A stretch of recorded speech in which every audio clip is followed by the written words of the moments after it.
So let's make a formal introduction for our listener. Good afternoon, Cliff. My name is Claudio. I'm calling you from Washington, D.C. From the studios in Fairfax City. We're very humble and grateful that Cliff Hewitt accepted our invitation to our show. Hey, Cliff, welcome to the show, man. Hey, thanks, Claudio. It's really nice to be on it. Really nice to be on it. And it was a pleasure meeting you in Brighton recently, too. Same here, man.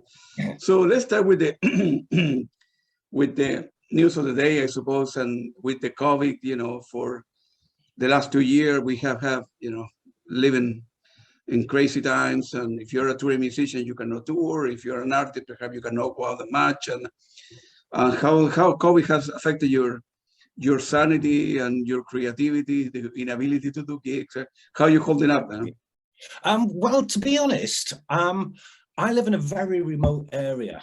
And for me, the start of the pandemic, although life changed instantly, it was the first time in 40 years that I literally had a break from being a recording artist or a traveling, session live musician. And we'd recently moved into our property a couple of years earlier. So it was a great chance for me just to switch off completely from music and just concentrate on domestic activities in and out of the house, and have some great time, spending at home with my wife, my horses, and my beautiful dog. So with having horses, although we had major restrictions around the country, we were still able to pop out and exercise our horses on a daily basis. So life was kind of just continuing as normal for me. And it was refreshing not to feel obliged or under any pressure to continue with my musical journey. And so, literally for the first 6 months, it was like that. And slowly but surely, once, things were easing a little bit in this country, we were able to get back to some normality. And, I'd had a couple of kind of projects which I kind of put on ice for a little while. So that kind of, kept me involved in the studio. When I moved, we recently moved out of our studio in London a couple of years prior to that. And it's the first time in like 30 years I've actually brought my studio home. So I was able to just, get my head and be constructive within the studio environments and start recording from there. And I call it kind of satellite recording. So it's not necessarily in the same room with the same band, but, with the advent of the internet and things like that, I was still able to, continue work and be prolific in that front. So it's been okay. I'm obviously, still able to travel as, where it was possible. So I mean, it was, it wasn't too a difficult time. I mean, there was a lot of people out there who had a really tough time of it globally, I really felt for them. But on a personal level, I was still able to kind of function with some normality at home. Yeah. So for me, it was, in a way, being cynic. That's the best thing happened to me, because for two reasons. One, that, one hand, of course, I feel very bad here in the United States. About 1 million people die, and with the president that we had before, the police were not pushing fast enough, and so on and so forth. And how many people die in the world, and I lost a job. And perhaps you didn't die, but lost a job, and you have only one source of income. It was very difficult to manage whatever you did for a living. For me, it was great because I was buying, as I mentioned before, a lot of music, right? I was buying more than I was able to consume, and I said, well, I'm going to be stuck here working from the house a year. I better, start listening to my own stuff while I'm working, right? So I decided to put the radio together, and it had been great. Then I began doing interviews. I thought, man, all these touring musicians are not touring. They must be at home or at the studio doing stuff. And I remember I sent 30 emails, and nobody was getting back to me. And I remember I got a hold of Steve Hackett, and believe it or not, and I told Steve, I want to do something good. I mean, all my radios are going to be free, always free. I will never have advertising. no social media stuff, 24 hours a day, great music, a good, very good broadcasting of very good quality. I want to begin doing interviews and do like a archive of for everybody. You know, one day people say, "Man, who was Cliff Hewitt? Who played with here? Who was the Pet Shop Boys?" Man, everything is on the radio, and eventually I will upload the stuff to YouTube, and it's going to be free for people to enjoy the stuff. You know, and on the other hand, I was going too fast in my life because I'm a computer scientist, and I was doing a lot of stuff. I noticed that I didn't like it, you know, and I was going, you know, going, right? And the pandemic allowed me to really think about the important stuff in life, and I thought, man, I don't like this stuff, or Yes. what I'm doing, you know. Here in the United States, they call smell the roses, you know, and I began doing that. I say, I know that, you know, computer science pays the bill, and I like music and so forth. I kind of start doing the things that I like it. So that was happened to me, man. I'm very fortunate that being able to have a good salary and travel and see concert, and I'm very lucky, man. You know. Yeah, exactly. And we can count ourselves very fortunate because, as we know, there were a lot of people who were less fortunate than yourself and me during those really, you know, really hard, tough times over the past couple of years. Yeah. And so we should never forget that. No. I'm very grateful myself, man. Believe it or not. Be able to meet you and talk to Thorsten at the Tangent Ring, and be able to go to London. I'm a very fortunate person, you know. So to do the things that I like. Were you born like in a musical family, Cliff? I mean, how old were you when you began taking piano lesson or guitar or drums? No, I was ever since an early age. I was always fascinated with drums. And then I got the opportunity when I was 15 to get my first drum kit. But coming from a non-musical background or family anyway, you know, I came from a typical working class family from Liverpool. You know, and everybody had aspirations, but it was leave school, get a job, and move from there. And then a local band who were just breaking on the scene called Modern Eon asked me to audition. A drummer had just left and asked me to audition. So I went down to the audition, and I remember being sort of overtly nervous because in the same room there was, you know, not only the band who were kind of, you know, luminaries at that point locally in Liverpool, but we had the legend that was Pete Burns from Dead or Alive in the drum booth with me, and trying to just give me the confidence to, you know, play along to the demos that the boys had been recording. And that went well. And then a couple of weeks later, they asked me would I join. So I literally just left school at that point as a very shy 16-year-old. And, you know, I was just started college, and I was studying to be an electrical engineer for the Merchant Navy to build navigational equipment.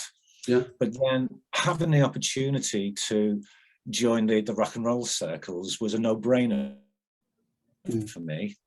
So much to the disapproval of, you know, my employers and my family members at the time, I embarked on this journey.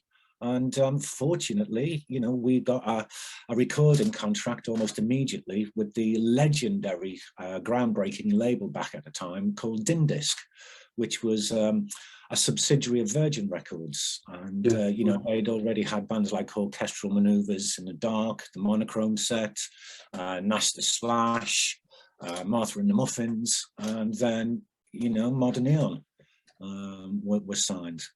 And, you know, I was still in awe of, you know, being a little green 16-year-old who'd only been playing drums for 6 months. Suddenly I was meeting the heroes who had been buying records, you know, from, you know, 6 months earlier, you know, and And then we kind of embarked on making the first record, which was at a residential studio. Again, another legendary place called the Manor Recording, Richard Branson's flagship residential facility. And that's it. We made the album, several singles. Unfortunately, usual thing with band politics, we only lasted the one album. Before we split up, but then we kind of went on various musical journeys, like myself and the singer, and our guitarist went on to form Dead or Alive with Pete Burns, the legend Tim Lever, and then from there it just kind of escalated, and even at a young age I was just able to, once Modern Eon had split up, join another local band called Virgin Dance with a couple of old school friends. We were probably one of the busiest live bands at that period in the early 80s. I mean, we were gigging 4 or 5 times a week.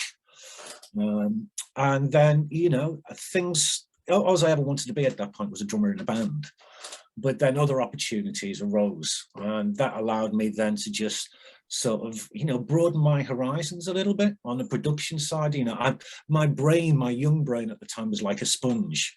I just wanted to learn everything there was to know within the music industry. Yeah. So I then embarked on a studio career for a number of years, learning all about that side of things. But okay, go ahead. Sorry. But it was everything has been self-taught.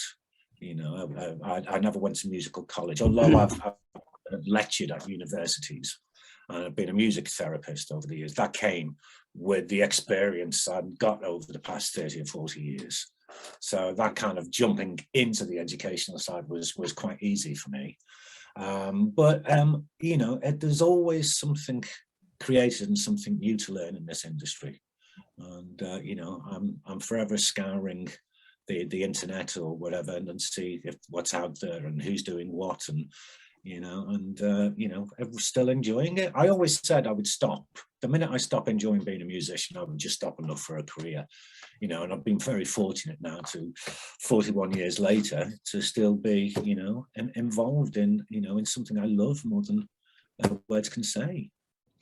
Where you do you have a lot of family pressure because you were 16 and you had the opportunity to be an electric engineer, and your parents say, "What are you doing? You want to join a local band instead of going to school? Are you going crazy?" Or you kind of tell your parents, "Music is very important to me. Let me try for a 6 months, a year. If it doesn't work, I'm 17. I'm going to be 17. I will always go back to school." Or you, after joining the band, you thought, "Man, I want to do the rest of my life." I think there was some disappointment from the family, especially my parents, who brought me up and raised me to be the person I was. But I think they were very forgiving with, the opportunity I had in front of me.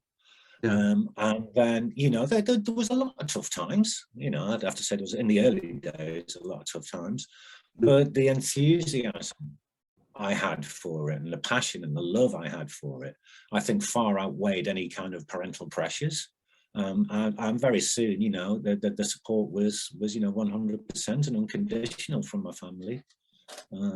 So I was very lucky at that point. But yes, there was always that little inkling that right. Yeah. Am I doing the right thing here?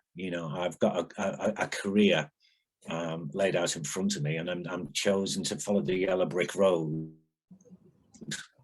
and go off the beaten path a little bit to pursue my dream, which was just wanting to be a drummer in a band at that point. Were you making enough money to kind of, you still were living at home to pay your bills and stuff like that? And well, I left home when I was 18.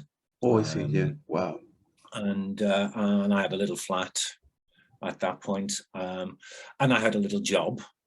Even though we were kind of earning, with my first band, you're on a wage and you hope success is always a bonus, but just being able to have the longevity and carry on doing what you're doing is something I thought about early and long. So yeah, there was plenty. I had a little job as an assistant manager in a sweet shop for a couple of years. I'd do 4 days a week there, then finish, go home, sort out, go to rehearsals, sort out the next gigs. And we'd always, in our little battered out Ford Transit van, there'd be all the equipment all the band and the crew, and we'd just be traveling the length and breadth of the country. You know, one night we'd travel from Liverpool, we'd go up to Newcastle, we'd do the show, and we'd come back, and I'd be in working the next morning. Wow. So, but when you're that age, you know, it's fantastic. It's a dream come true. And then when you look back at it, you go, you know, God, how did I ever do that? But you do when you're that age. And I think the 80s was a very good era in the music industry, especially in the UK industry. Yeah. You know, with the you know, the new music scenes that were happening, you know, in Liverpool, in Manchester, in Sheffield, in London, in Scotland. You know, it was pioneering in a sense. So, you know, it was just a great time, and you know, to be in a band. Absolutely, especially Sheffield. I mean, there's a lot of very famous bands that they somehow. I don't know your country that well. You know, I only know London, Dover, and Brighton, and Liverpool. But in Sheffield, there's too many groups came out of 70s early, and it's unbelievable. Huh? Yeah, you know, your Human Leagues, the Human League, the Duran Duran, and so on, so forth. And yeah, it's unbelievable. You know? No, there was pockets of phenomenal music scenes in the country at that time, and it was, you know, it was a musical explosion. You know, the post-punk era in this country. Yeah. And there was always a vibrant music scene, no matter what city you went to. You know, because you were always a fan of some band of that city. Yeah, you know? And it was fantastic, and it was, you know, it was also warming to see the success that some of those guys had, and how important their music would be and stand the test of time. They're exciting times indeed. Yeah, everybody, if you're a foreigner, some people that are not into music would say, well, London and that's it, right? But there are many other bands, many other cities. Unbelievable that how many bands came from, you know, everybody knows, I suppose, Liverpool from the Beatles, but there were so many other cities that great band coming from there, and I'm glad, you know, it's for me, you know, the top 3 bands in the history of the world are British, you know, Led Zeppelin, Pink Floyd, and Genesis with Peter Gabriel. So I was exposed when I was 14 to that kind of music. I say, man, this is unbelievable. At the time I was living in Chile, right, before I finished high school, and then I came here to the United States to study. So the first stuff I listened was, they were British band. I said, man, this is unbelievable, man. Yeah. See, the 70s was, you know, I was still at school during the 70s. Yeah. And although I was a fan of music at the time, you know, I was also prolific with my sports. So that kept up from Liverpool, it was football. But I was a very successful badminton player at school as well. Really? And it was the start of the punk scene in the late 70s. That really captured me and some of the school friends. I mean, it just to be able to have that freedom to look at this expanding music scene, this expanding fashion scene, this liberating movement. That's when my ears really pricked up and went, wow, this is a whole new way of life for me, and I want to be a part of it. And so I just jumped on the bandwagon, and then, so a lot of the 70s acts, and a lot of the great bands of the 60s and 70s, I kind of went back to rediscover, although they were still there and a part of it. You know, they became more important and more valid the older I got, because for me, the punk and the post-punk scene was, you know, just empowering for me at the time. You know, suddenly to be able to paint my hair gold and silver, and go down and see, you know, bands like 999 and Stiff Little Fingers and The Damned, and you know, was just outrageous. And you know, Robert Rental and The Normal, you know, diverse acts like that, was just, you know, it was liberating for me back then. But I can understand where you're coming from. You know, some of the acts that you're there and you were into at the time, but I kind of rediscovered that era of music. Yeah, you know, I was living, before I came to the United States, you know, I was going crazy because that was before the internet, and people were buying cassette and vinyl before CDs. So I was going crazy because bands were not going to Latin America. They were telling my dad, "Man, I wanna go. I need to go to the United States to listen to that band. It's nothing important to me." Now everybody goes to Latin America, but 30 years ago, nobody did. So I was going crazy. So as we say before, I'm very fortunate that I end up here, with a good education and a master's degree that allowed me to have a good job. So and see every band that wants. Here I live in the border with 2 states, with Washington D.C. and Maryland. So every band comes this way. Yeah. Every band, because it's in Washington D.C.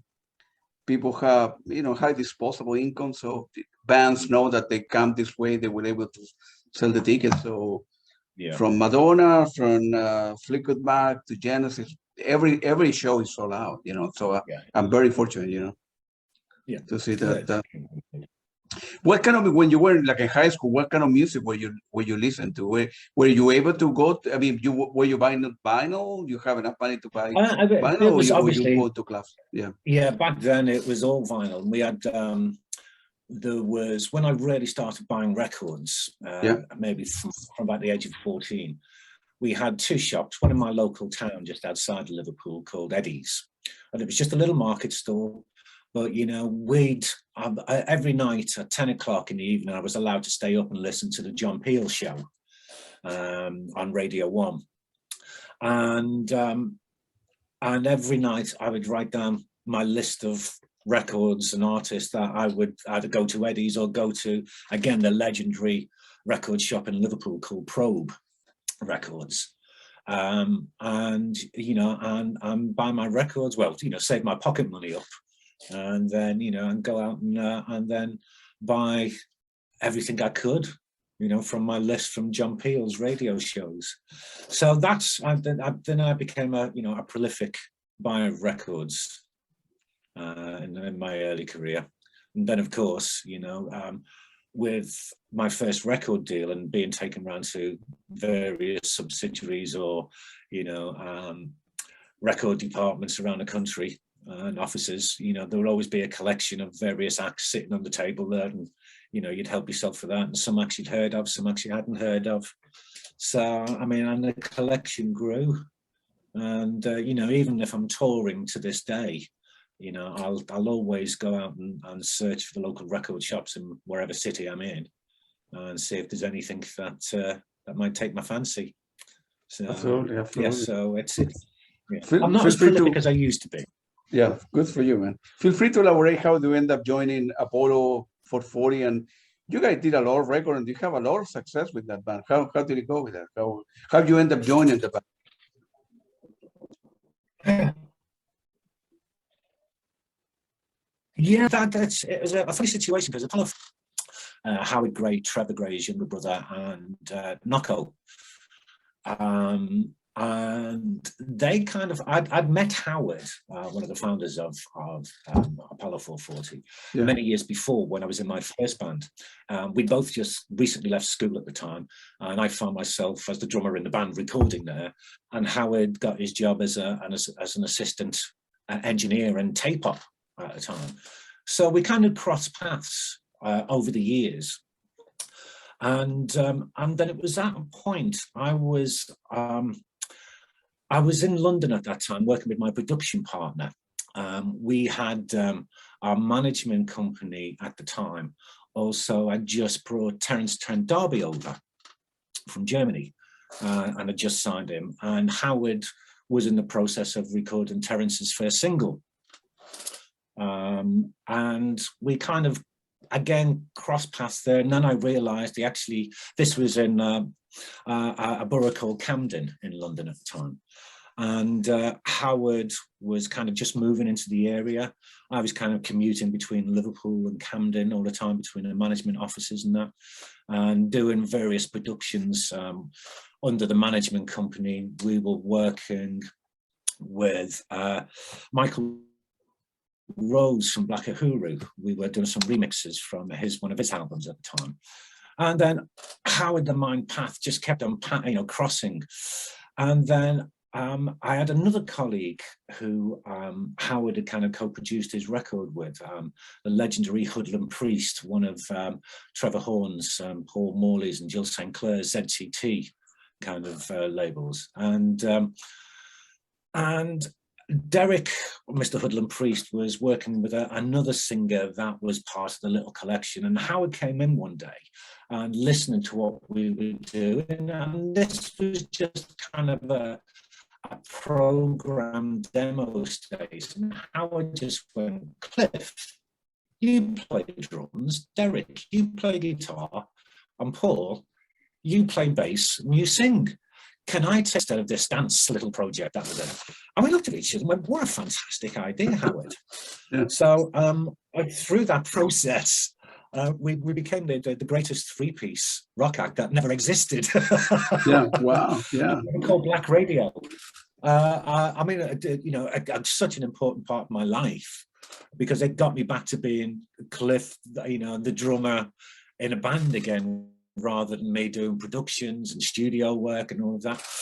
And then after some time, Howard and his brother were working with bands. Howard produced Scritti Politti.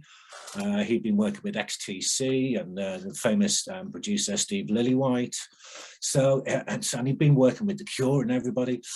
But Apollo 440 kind of came around. And although it was essentially a remix outfit that the three of them were involved with, they then started on a series of white labels through their own little label. And then it got to a point where there was such a kind of a coherence between a little family of musicians in the Camden area at the time, that when the boys started having the success, they were like, right, we need to take this out on the road. So we initially went out as a four-piece, the three guys plus myself, and we'd done, you know, quite a few festivals and club gigs and everything, and supported bands like EMF in their height. And then when the big success came, we wanted to take it to another level. So we sat down and all had a chat and said, look, we need to form an exciting live act. Because it's essentially just a production rather than a live act, and how can we translate that live? So we got together with various local musicians and formed this live 8-piece bands. And at that time, I was just really getting into my digital drum side of things. Yeah. So I discovered a phenomenal drummer on the scene at the time called Paul Kodish, who was doing a lot of the early drum and bass and jungle grooves. And he was making a name for himself, and we got together. That really worked, and then suddenly we were this 8-piece live act. And with the success of the records at the time, we were then able to just take this on the road as a full production, and you know, and Joe told the world many times with it. And it's kind of, you know, it's had its rebirth over the years, but you know, I think there's an awful lot of hit records, and I think we made about 5 or 6 albums altogether. And you know, it's still going. There was a sabbatical that we had in the early 2000s because we'd just literally 16 of us, 8 band and 8 crew, and been on the road for almost 2 years non-stop. And we needed to have a little break and go back in and make another record. So we did that, and we were kind of very busy, and the boys were doing a lot of Sony PlayStation games at the time. So that went on, and then we got the opportunity to go back out live again and do a lot of the festivals, and we kind of continue to do that now, mainly just festivals. Not really productive on writing, you know, new material, new albums and things. You know, there are rumours, but it's nice, you know, in the summer just to fly out on a Friday and fly home on a Sunday, having to be in some, you know, headlining some fantastic festival across Europe. And then obviously the pandemic hit, so I put paid to everything for a while. So yeah, you guys have, I was looking at the charts, and you guys did in the UK, you know, a couple top 20s, and then in other country top 40. So I think the album was called Getting High on Your Own Supply. So you guys did okay. I mean, you were touring and playing at a festival. Was pretty good, man. Yeah. No, it's been a very kind of fruitful and thorough 20, 25 years, 30 years or so. Yeah. And everybody's still kind of proactive. I'm working with Nocco at the moment on some of his projects, and the singer Mary Biker, and so we're all kind of still interacting with everybody, but we're not really focusing on maybe a new product at the moment. But who knows what'll happen in the future. But it's certainly been a very it's a big part of my life anyway for the past 25, 30 years. Yeah, So, and I noticed also on Spotify, Spotify it's very difficult to make any money, and you need to have, I don't know, hundreds of thousands of hits to make any money. And I noticed that at least for Apollo, you guys have about 400,000 monthly listeners. There is a couple, one Stop the Rock, the mix, that has what, 22 million. Right. Oh wow. Okay, I didn't know. It's amazing. It's amazing. Yes. If you, it's in Spotify for me is great because I pay like $10 a month or whatever, and I'm able to discover a lot of great bands. So I'm very fortunate. They always recommend me a new band. So I'm always looking for new. For a musician point of view, you don't make any money. You need to be like a very, very famous guy to make $20 out of Spotify, as opposed to Bandcamp, right? Where Bandcamp, they only take 10%. So whatever, you sell your record for $10, you make 9, Spotify make 10. And so it's very good, man. Yeah, it's very good. A lot of people complain about Spotify for that particular reason, I mean, it's one of those bittersweet things, Spotify. There's a lot of arguments for and against it. I mean, I agree with you. I use Spotify to just find so much stuff that I've not heard of, and then and create my playlists. But it's unless you're really at the top end of being a recording artist, i.e. no criticism to your Ed Sheerans or your Adeles, but I think the fan market and fan base is that digital native audience who unlike where we grow up buying records and CDs and cassettes and everything is based around these kind of engines and these kind of platforms. And and some of the arguments are should Spotify pay more royalties to their artists on there? But I think it's one of those things. We live with it. It's part and parcel of our of who we are and our makeup.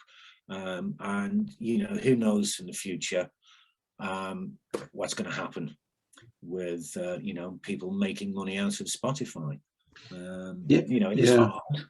People still I'm old-fashioned, so I still go to record store, buy vinyl, buy CDs, buy a lot. But now the young people, they don't do that. They only want to download stuff and digital files, and they go to Bandcamp, they buy an album for $10, whatever, and they used to consume music in a digital format. And I suppose that's okay, but it's we changing times, People, no, it is. Yeah. And I think we have to embrace those changing times. Yeah, you need to adapt. I mean, Spotify, maybe you wouldn't make any money on Spotify, but it's a great marketing tool that allow you to be exposed to music, like no different than Facebook, right? You need to post, and you do an interview, upload a new mix, and take picture with people. That's the way the world's work. Whether you need to adjust or you will not survive. Exactly. In a couple of years from now, will be another platform, another way to, and people will need to adjust and adjust and adjust. You need to go on where with the trends in technology are. And then after that, you end up joining Schiller, and I really like that band. It's, of course I know them, but feel free to elaborate. It was that was just by chance. In the early days, Christopher had his band together, which featured the legendary drummer Gary Wallace and an old colleague of mine, Christoph Pappendick, on keyboards. And I'd worked with Christoph with Jean-Michel Jarre in 1998. 2 shows: the closing of the World Cup ceremony in Paris, the Football World Cup, or as you guys say, the Soccer World Cup in 1980. Yeah. And then we did a 3D show later that year. And anyway, some years had passed, and then Christoph got in touch with me and said, look, we're looking to bring you in for Schiller. Both Gary and Christoph were off doing another tour. And kind of brought 3 separate musicians, myself, another German acoustic drummer called Ralf Guska, phenomenal guy, and another keyboard player called Christian Kretschmar. And only ever expected to do that one tour in 2006. But I ended up spending 12 years working with Christopher and drumming for him. Yeah, again, another extraordinary journey. Because that really allowed me to develop as an electronic drummer, soundscape artist. So you know, it was just a pleasure working with Christopher and his team for all that time. You know, but only ever expecting to do one short tour in 2006. You know, I was you know, continued working with him until 2018. So yes, so many thanks for that. And you know, again, you know, a big part of my life, a big part of, you know, who I became. What an incredible journey.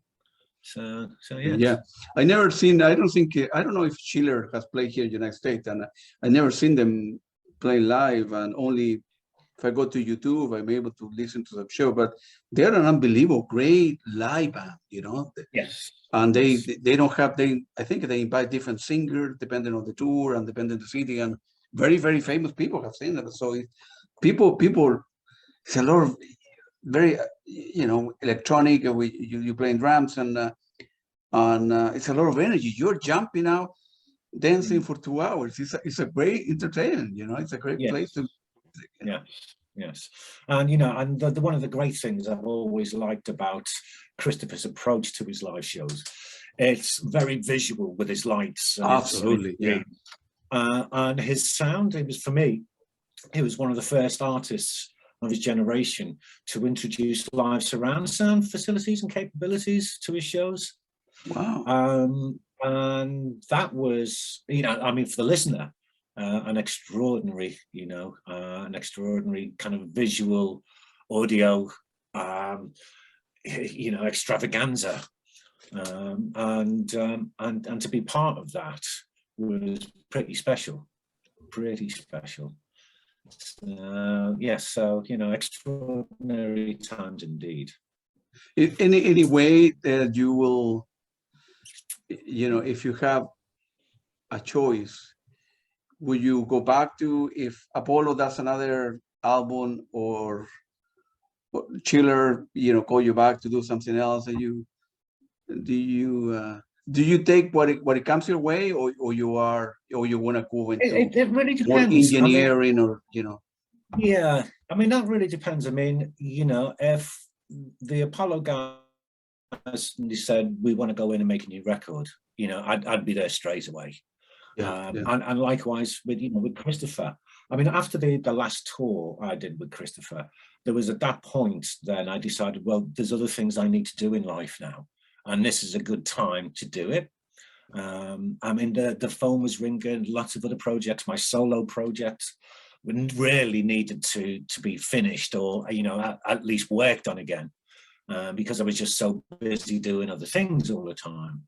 You know, I never got around to doing other things that I really wanted to do. So I just made a concerted effort and choice to say, okay, at that point, I've got to stop, because there are other opportunities I want to take. Because if I don't take them, it'll only be annoying me later on in life. That's right.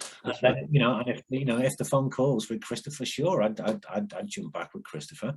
I've been keeping an eye closely on his activities since then, and especially with the invitation of Thorsten performing with him. That was, you know, that was fantastic. You know, I really wanted to be on that show, but there we go. Yeah, feel free to elaborate on that as well. You know, with that I don't know the detail, but everybody knows Tangerine Dream there in London, Germany, and in Europe in general. And you have the kind of opportunity that it didn't happen, and it's always been financial concern, and yeah, feel free to bit of a elaborate on that.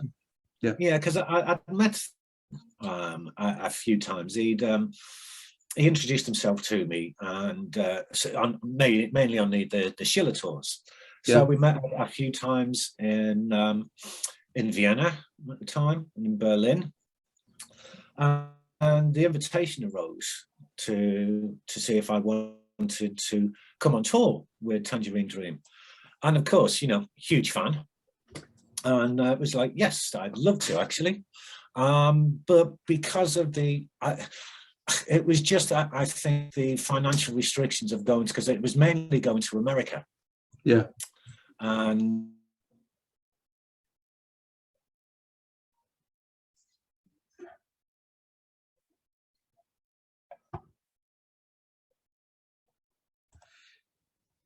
yeah, so you were mentioning the opportunity with Tangerine Dream to come here to the United States and play here. Yes. No, it was the opportunity arose. The invitation came from Thorsten to come and meet the guys in London. And we were all kind of fairly excited about the prospect of me kind of picking up from where Iris had left. But it just never materialized, unfortunately. The idea was to take this whole thing to America and do the American tour over there, but for one reason or another, it didn't happen. But however, we stayed in touch, myself and Thorsten, and sadly we lost Edgar shortly after. Very sad. And then over the last couple of years, Thorsten, I don't know whether you've been familiar with Behind Closed Doors. Yeah. He does. Yeah. So just at the start of the pandemic, Thorsten invited me to join forces with him. He was coming over to the UK, and we were going to do a live 2.5-3 hour improv set. But there was so much red tape with restrictions and travel at the time. It was just too much for Thorsten to think about. So we put that on ice. When we met in Brighton recently, we've kind of, we've discussed that at some point in the not too distant future, we'll do that collaboration, and then who knows from there. But so although I've known Thorsten for many years, I haven't had the opportunity to work with him live yet. So that's one of my little dreams I'm holding on to at the moment, that eventually it will happen. Yeah, I hope so, man. I would love to see you play live and playing that kind of music as well. But that's great, man. I hope it works out one day, man, to play with the with the Tangerine Dreams guy. Feel free to elaborate on the what you did with the Pet Shop Boys. It's another band that I really like as well. I mean, again, that was just quite by chance. The Pet Shop Boys have got a great programmer and an artist that works behind the scenes with them called Pete Gladall. And I was doing some live concerts with a Scottish dance band at the time called Milo. And we were doing a show in London, and Pete came to the show. And afterwards, I got a phone call saying, could you come down and work on the new Pet Shop Boys album at Storm Studios with Trevor Horn? You don't get many phone calls like that in life. So I went down, and there was a Roland V-drum system already set up there to go. So, and again, I just thought I was just in for the day. Here's my services, here's the track, blah, blah, blah. And after the first day of meeting the guys, who were absolutely lovely and gentlemen as well with it, Trevor invited me back in for the following week. He said, look, I've just got about 6 or 7 more tracks I'd like you to play on. And so we they had me back for the week, and that went really well. So so that's, although it's kind of brief. You know, it's nice to be invited by the legendary producer Trevor Horn to come and work in one of the world's biggest acts on their album at the time. I think the album was called Fundamental. Yeah, I think, yeah. Yeah, and so that was nice to have on the CV, I have to say. Yeah. You know, Trevor Horn has been associated with so many great men. One of them being, you know, Propaganda, that I really like the music with Claudia Brukin, and then the other members there. It's Propaganda is a great band. I discovered that band later in life, and they release. They're in the process of releasing a new album. They're going to be doing one gig in London in May 24 or 25 or something like that. I remember that. Okay. And that's great music. Well, maybe both of us should try and make that a date. Yeah, I got myself a ticket already. You have? Oh, well yeah. done. So I end up pinging Claudia Brukin, and because I would like to.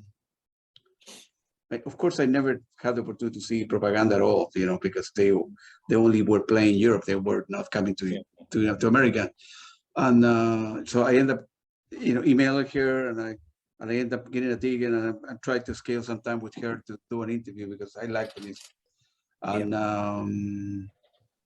there's very good stuff there, man. As I mentioned before, I have a wide range of stuff, you know. Yeah. The Pet Shop Boys are coming here when you order in the fall, and there's so many bands. I need more time and more money, man, to do everything, man. You know, I'm getting old now. Yeah, we all need more time and more money. Yeah, you know, I wanna see. I'm the type of guy, Cliff, that I wanna one day. I don't know if I'm die when I'm 85 or whatever. You know, I want to look back in my life and I say, man, I did everything that I want to do. You know, I don't know. I have seen my life around 1,000 shows, and there's too many bands. They don't come here to United States, so I need to go to London or Germany and wherever and see them and see a lot of band, interview a lot of people. I want to do everything, and I don't want to look back and say, man, why I didn't talk to this guy? Why I didn't see a gig? I had money. Why I didn't take the time off work? No.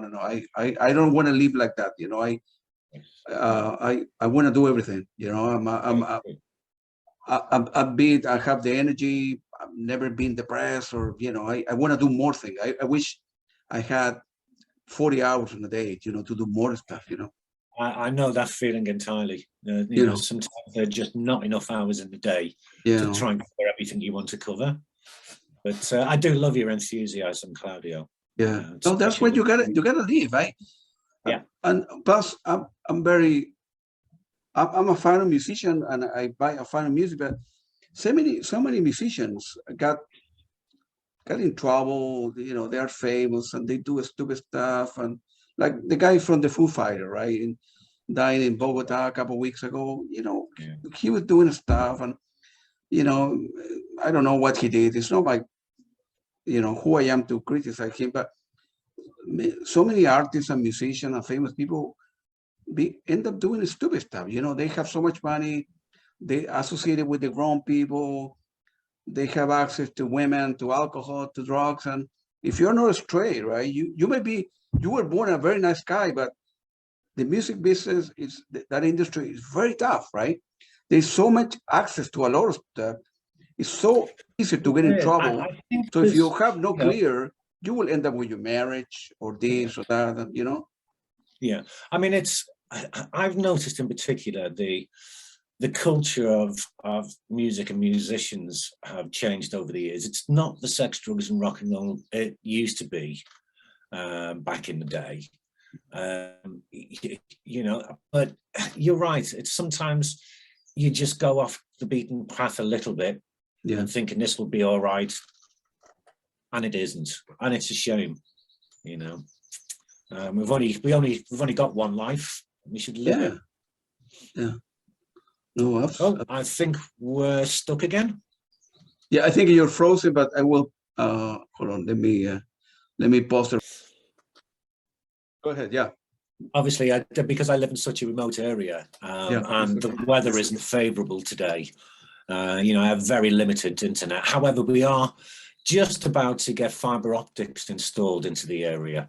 Good for you, So man. we might Yeah. be joining the 21st century very soon. Finally, yeah. You were talking that many musicians, unfortunately, they end up growing the wrong path, and Yes, you know, it is what it is, and you end up, you make those choices.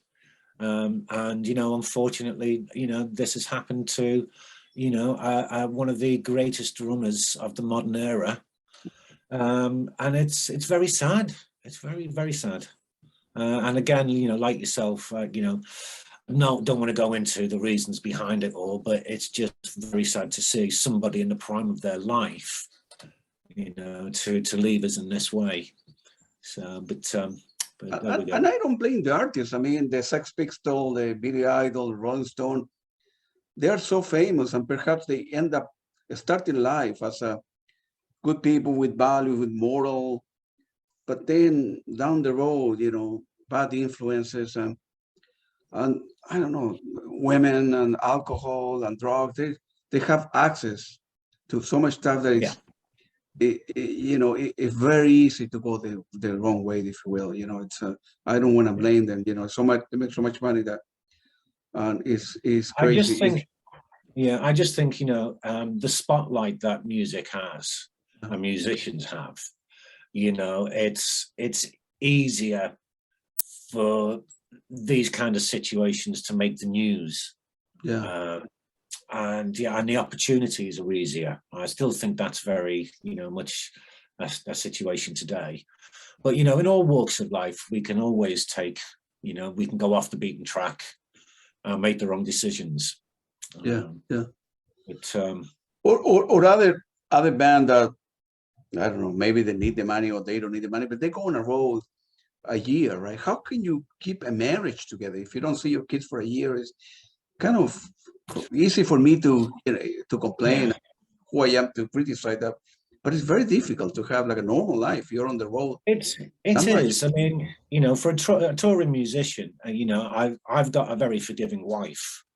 But you know, we do have the opportunities. If I'm away for several months, we try and have the opportunities where I can fly her out, and just spend some time. But you know, you kind of, they're decisions that you take on board very early on, and you know, you either accept or you don't accept. You know, as I said, fortunately, you know, I've been in a good position where, you know, I can work away. It's part of my job. You know, but you know, still knowing that you know, I have a wonderful house, wonderful wife, wonderful family. Good for you. Yeah, good for you. Support mechanism in there. But during the pandemic, it was payback time, so it was right. Role reversal. Feel free. I only have a couple questions left. Yes, okay. Feel free to elaborate on your solo project and where you're working now. Yeah, it's important, you know. Well, the solo project, it kind of come into fruition last year, and I go under the guise of Sly Diva. I've done, you know, over the years, mainly just remix work, just trying to find a kind of, you know, an identity of who this person is. And then, you know, during the pandemic, was able to just spend more time in developing that. So that culminated in my first release last year, which was an independent release through Bandcamp. With an excellent video that went with it. And then I've delayed the second single for a while now, and I've just been putting the finishing touches to the album, which will hopefully be out in the summer. So of course, you know, I'll be letting everybody know on all various social media platforms and everything, and you know, and we'll take it from there. But I'm just finishing off the second single now, done with a fellow from your own country who lives in Australia. He's Chilean he was born in Chile. Really? Wonderful guy called Waldo Garida. And a singer from a magnificent kind of ska punk band from Brighton called the Barstool Preachers, Tom McFall. So we've just finished that, and we're just doing a treatment for the video at the moment for that. So as soon as that's done, there'll be new single, new video release, and then the album out hopefully later in the summer. Good for you, man. Good for you. Looking back in We've lost you again. No, we're here. Can you see me?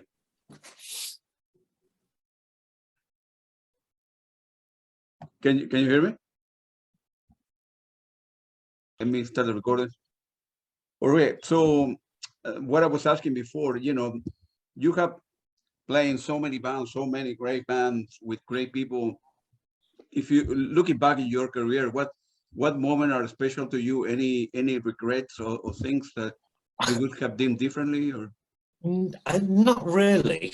One of the greatest treasures I'll always hold dearly to me is within my first band, Modern Eon, back in 1980. We became the opening act for Captain Beefheart and his Magic Band, and that was really special. Oh, I think we've lost you again. No, yeah.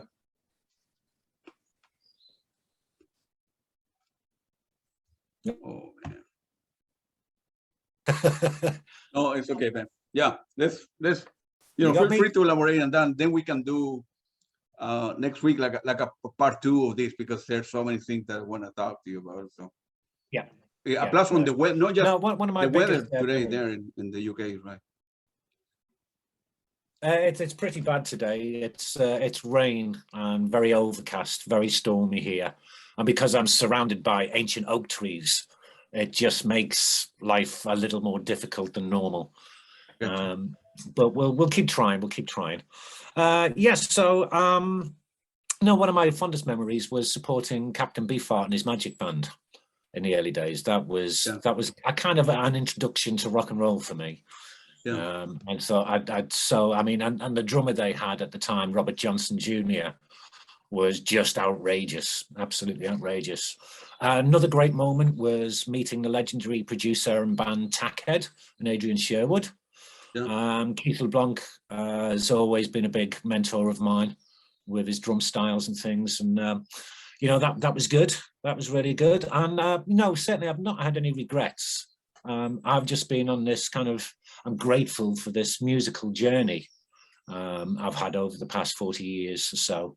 And I still consider myself, very humble sometimes when people invite me to work with them and collaborate with them.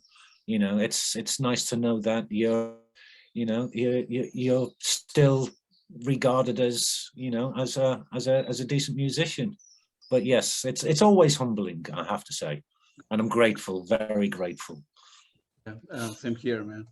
And hopefully I'm glad that we met, and hopefully we'll see one another soon. And as I mentioned, I'm going to go to London next month again, and then maybe we can go to the propaganda gig together. I think it's the 24th, 25th, and a small venue. So you need to get your ticket soon, man. And I will try my best.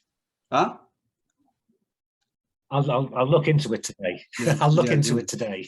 Yeah, sure. Yeah, we will be agreeing. It was with the internet connection, I think it's good if we finish this interview and then we do like a part 2 again Cliff in a couple of weeks. I'm happy with that. And it was very nice talking to you. You're a great musician, man, a very nice person too. I'm glad we met, and say hello again to Torsten again, and we'll get together very soon, man. Yes, for sure, Claudio. Yeah, it was very nice talking to you, Cliff, man. Yeah, thank you, mate. You too. Take care now.